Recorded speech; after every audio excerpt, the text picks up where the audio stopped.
Mwanasiasa mkongwe Joseph Butiku, ambaye pia ni mwenyekiti wa bodi ya wakfu wa Mwalimu Nyerere nchini Tanzania, amekosoa hatua zinazochukuliwa na baadhi ya wanasiasa za kukebehi na kushutumu hatua zinazochukuliwa na Rais Samia Suluhu Hassan katika kusaka maridhiano ya kitaifa.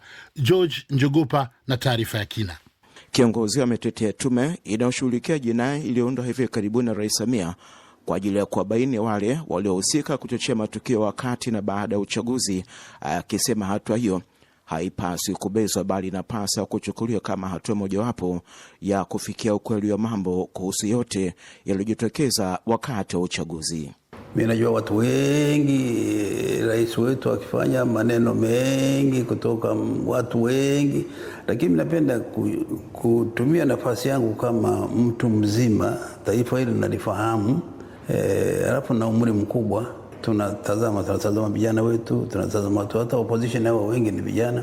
Mwishoni mwa wiki Rais Samia alitangaza kuunda tume nyingine mpya, ikiwa ni hatua ya utekelezaji mapendekezo yaliyotolewa na tume ya awali inajulikana zaidi kwa jina la tume ya Jaji Chande, iliyokuwa ikichunguza kile kilichojitokeza wakati na baada ya uchaguzi mkuu. Hata hivyo, sehemu kubwa ya maelezo ya tume hiyo ya Jaji Chande hayakuwekwa hadharani, huku Rais Samia akisisitiza kwamba itaendelea kusalia katika mamlaka yake. Akizungumzia zaidi kuhusu mwelekeo wa baadaye, mwanasiasa Butiku amesema ili kujenga mustakabali mwema wa taifa, wanasiasa wa upinzani wanapaswa kuwa na subira na kuendesha siasa zenye staha.